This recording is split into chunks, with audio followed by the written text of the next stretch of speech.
Mickey from Neo 39. I'm back with my main homie, Captain Barlow's Shoe Game up. Check it out. If you're not checking it out, get up on it. You don't want to miss it. Anyhow, we left off last with the Reebok pump. Reebok pumps. No, you were telling me about an exclusive from back in the day that a lot of cats don't know about. Okay, so what I was getting at, the very first pump that came out was like $200, right? $200. This is 1990. Like, that was unheard of. That was way more than anything that was coming out at that time. I was in the 6th grade and kids were talking about this shoe. I remember this one kid, I remember his first name was Rupert. I don't remember his last name. He's from England. The name Rupert. Yeah. Shout out to Rupert from England, wherever you may be today. Anyhow, I haven't seen that guy in like 20 something years. Anyhow, so Rupert was talking about this shoe that you pump up and it inflates air, and I'm like thinking he's making this up. I go see this at this local sporting goods store in North Vancouver. I don't even remember the name of it I anymore. love all the Vancouver spots he says too. So foreign. I'm trying to bring some international flavor and my own hometown flavor at the same time. But I forget the name of the place. Anyhow, they had the shoe, and this thing was like $200. You pumped up in the front, had a release valve in the back. It was like a moon boot. And some people have done like collabs recently with the Undefeated did one, and The A-Life did a tennis, all tennis pump. Yeah, That one's selling for a lot of money at Flight Club. real hard to keep clean though. Yeah. But fresh. But for Fresh. $200, Reebok, you guys were the first with the vision of this 200. It was killing the game. Check this out.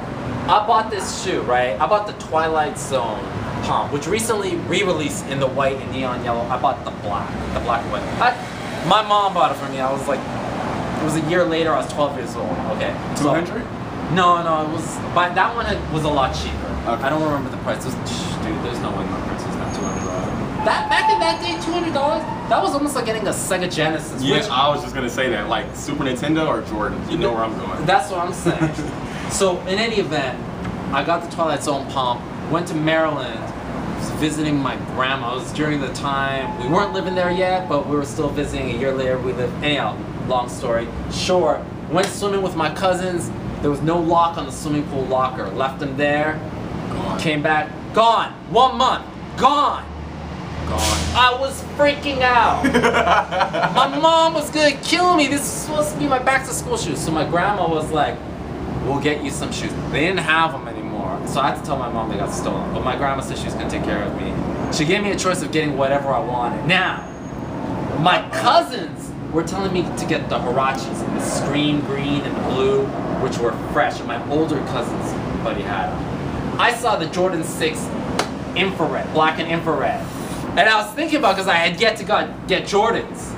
But Please tell me you got the infrareds. Please. I did not. I know. I'm looking back. I'm like, what did I do? Nike But sign. I'm saying Nike sign. I know. But check it out. See, because back at that time, I'd only had pumps for 1 month, and I really wanted pumps. So I wanted the pumps again. Sinbad was endorsing the Blacktop Battleground pump, and that just came out. Real briefly, fast. Please kind of explain the difference between the black top Yeah. and then the actual pumps itself, because I think I was at the age when I was kind of understanding when the Okay. black tops were dropping. You know, I remember the advertisements. I Yeah. remember Sinbad. You know, so Okay, so here's the thing. The Blacktop was meant to be for outdoor use only. About a year and a half before the Air Raids came out, because the Air Raid was an outdoor basketball shoe. So the Blacktop was that. The Blacktop was perfectly timed, because this was just about like 8 months before White Man Can't Jump came out, which drew all the craze towards outdoor blacktop basketball playing, because you know they were doing the Venice Beach thing, they were doing it at Watts. That was the thing. So this was kind of like the precursor, so it was perfectly timed for that. The rest of the pumps were kind of like meant for indoor use, Okay. if you will. Okay. And this was designed to be a little more durable, so you could like go Yeah, play yeah, out in the blacktop. that extra rubber. It was fresh. I wish I was alive for those days. Well, Dude. not alive, but old enough to be like, Mom, can you give me some black tops? But yo, so I got that.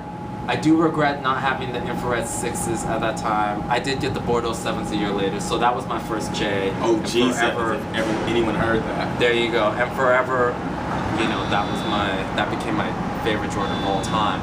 But I always have a special place in my heart for the Blacktop 7s, and I'm still looking for them. I found like there was a guy a couple of weeks ago I saw on eBay who was selling a pair, but it was like a size 6. So I said, forget about it. It's the freshest shoe. Look on pickyorshoes.com. They actually have images of it. They're all sold out, but they have images of it to see it. It's the white with the forest green, really fresh. Reebok. I know you guys are retroing stuff. I've been talking with Reebok lately, trying to get it back into Neo 39. Please, anyone at Reebok, Swizz Beats, Sinbad if you have to, bring it back. Iverson, if you gotta wear him, we need him. We need him.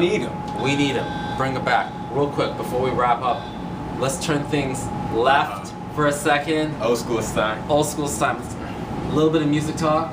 One time. Okay. MC8. Stop Any right thoughts? there. All right. Give that a moment. Okay. Like, I don't think his name has been said in 2000 yet. I'm saying it again. MC8.